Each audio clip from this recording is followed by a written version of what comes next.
A paz do Senhor, boa noite, tudo bem com vocês? Espero que esteja onde tiver vai ficar, para a glória de Deus. Estaremos falando aqui de Ruth. O livro de Ruth se destaca não apenas por sua beleza literária, mas principalmente pela profundidade espiritual da sua mensagem, fonte de inspiração para judeus e cristãos ao longo dos séculos. O livro narra uma história de amizade, amor, redenção, uma extraordinária demonstração de como o Todo-Poderoso trabalha em meio a crises para cumprir seus desígnios eternos. Ele transforma a tristeza em alegria, perdas em ganhos, derrotas em vitórias. Ruth nos apresenta Jeová Jireh, o Deus que provê. Gênesis capítulo 22, versículo 14. Publicamente nas festas judaicas anuais, Cântico dos Cânticos, Ruth, Lamentações, Eclesiastes e Esther, em função de narrar fatos ocorridos durante a colheita, a leitura litúrgica, litúrgica de Ruth era tradicionalmente feita durante o Shabbat Pentecoste, festa da colheita. Enquanto a Bíblia hebraica está dividida em três seções, Pentateuco, Profeta e Escritos. O Antigo Testamento da Bíblia cristã é composto de quatro Pentateucos: poéticos, históricos e proféticos. Muitos estão categorizados como livro histórico por seu evidente gênero narrativo, mas é identificado também por sua extraordinária beleza poética, empregando estilo e linguagem própria do hebraico e clássico. O autor expõe aspectos substantivos da vida dos personagens. A obra está organizada em 4 capítulos, somente em 85 versículos. Há uma diversidade de opiniões entre os estudos acerca de história e data do livro de Ruth. Samuel, o autor mais provável, o Talmud, obra milenar de regulamento e tradições judaicas, atribui-lhe autoria. A forma como o autor se refere a Jessé e Davi parece indicar contemporaneidade e familiaridade com o personagem, o que também aponta para Samuel. Além disso, Santo Deus, me desculpa. As características geral da obra indicam uma atmosfera própria do início do período da monarquia de Israel. Sendo assim, o livro teria sido escrito no século X a.C. Não há uma data precisa para os fatos narrados em Ruth. O que sabemos é que ocorrem 3 gerações antes de Davi, nos dias dos juízes. Esse período durou mais de 3 séculos, começou depois da morte de Josué, por volta de 1375 a.C., e se estendeu até o início da monarquia de Israel com a ascensão de Saul ao trono. Foi marcado por uma grande anarquia e uma profunda apostasia e infidelidade do povo hebreu.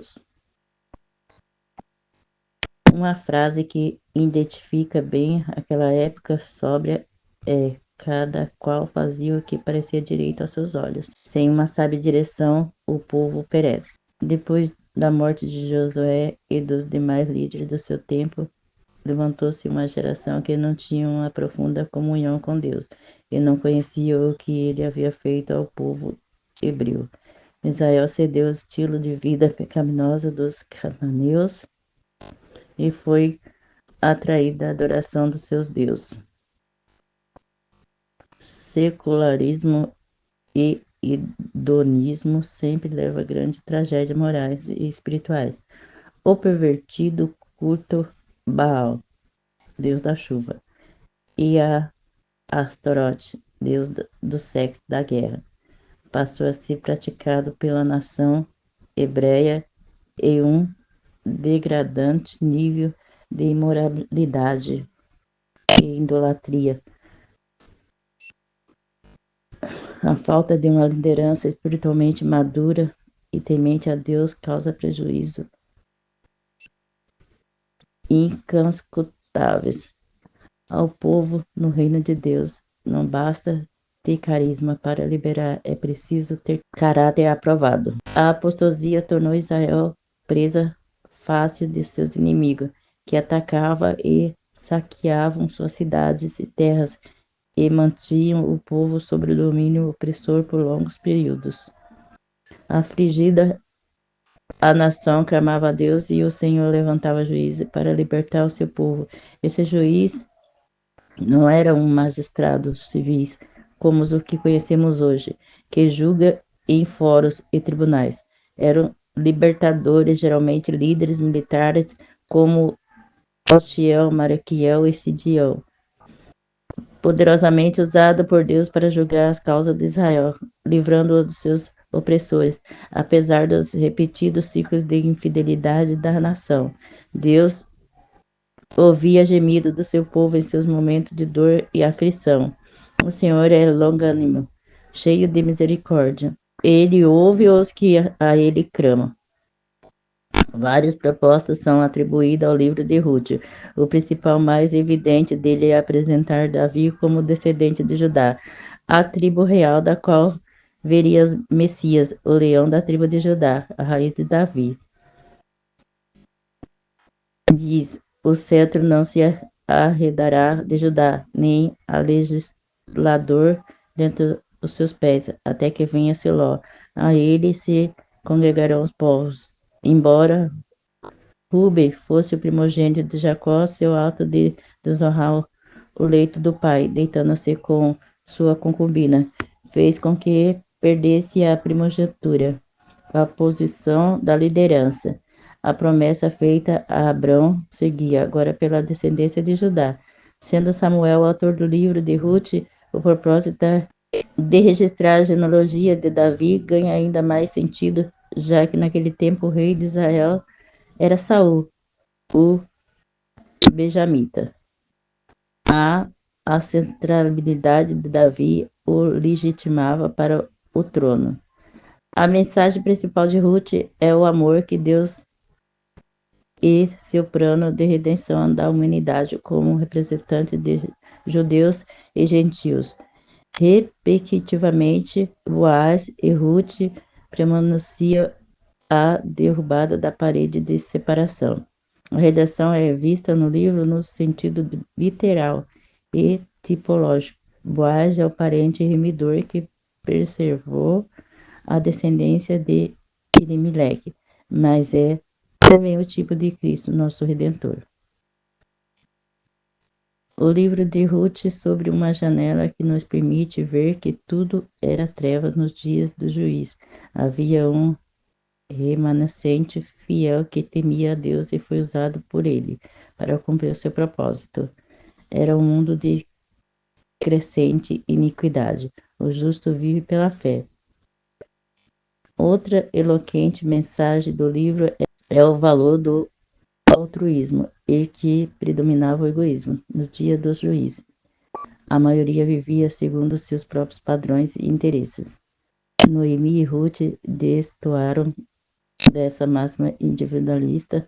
Sogra e nora não pensavam em si mesma. O amor não é egoísta. 1 Coríntios 13:5. O livro de Ruth nos ensina que, a despeito da incredulidade e dos pecados do homem, Deus sempre trabalha para cumprir os seus desígnios, sem violar o princípio do livre-arbítrio humano. O Todo-Poderoso conduz a história e executa seus planos eternos de redenção. O livro também nos mostra como a fidelidade de Deus se aplica às circunstâncias comuns da vida. Em tudo ele é fiel. Isaías 64:4. Nós estamos pegar a lição para o dia de hoje, né? Nós temos que ser assim, igual Ruth,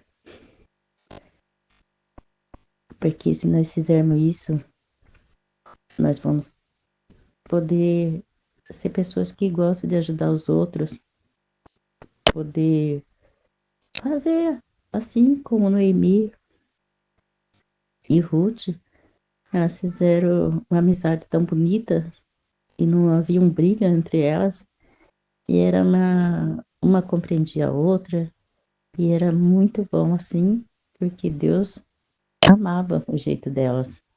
E é o jeito que nós temos que tratar todos os seres humanos, todos, os nossos filhos, nosso marido, tudo. Nós temos que tratar com amor e carinho e deixar as brigas de lado, porque a briga não resolve nada. Briga só vai atrapalhar e deixar o inimigo entrar dentro do seu lar. E a briga, ela não resolve. Você briga, briga, briga, briga, briga, mas o que que adianta?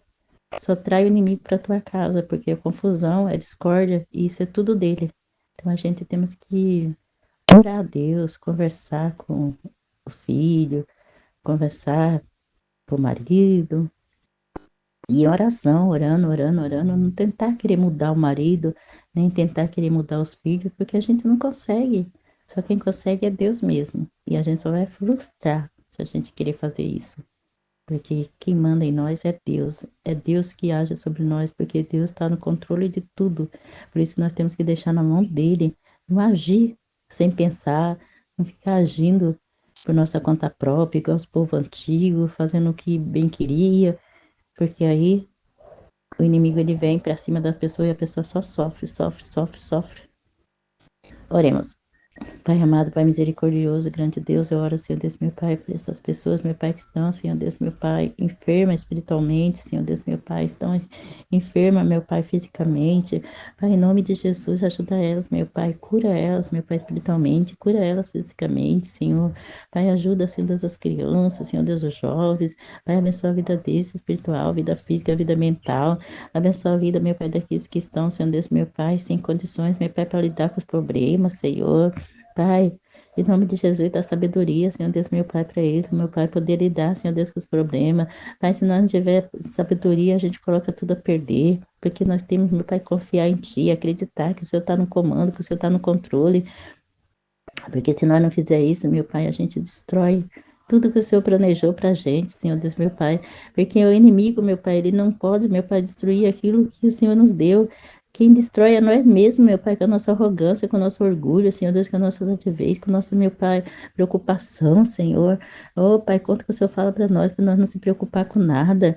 Então, o que nós deveríamos fazer é acreditar, meu Pai, na tua palavra e deixar tudo no seu controle. Ficar quieto, só orando, só os braços cruzados e deixar o Senhor agir. Pai, tô falando na vida sentimental, na vida familiar, tá? Mas na hora, meu pai, do emprego, nós não podemos, né? Nós temos que sair para procurar emprego, temos que sair para colocar currículo, não pode ficar de braço cruzado. Mas tem, meu pai, situações em nossas vidas que nós não vamos pelejar. Quem tem que pelejar é o Senhor que vai pelejar por nós, porque é impossível para nós. E quando é impossível para nós, é possível para o Senhor. Pai, abençoa, meu Pai, este mundo, abençoa essas pessoas, abençoa essas casas, abençoa essas famílias, Senhor. Toma eles nas tuas mãos, Senhor Deus, e ajuda eles no que eles necessitam, no que eles precisam.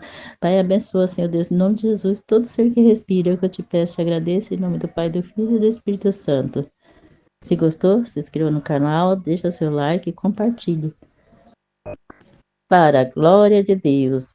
E essa palavra que eu acabei de ler, ela se encontra em Ruth, capítulo 1, versículo 1, que diz assim: E sucedeu que nos dias em que o juiz julgava, houve uma fome na terra, pelo que um homem de Belém de Judá saiu a peregrinar nos campos de Moabe.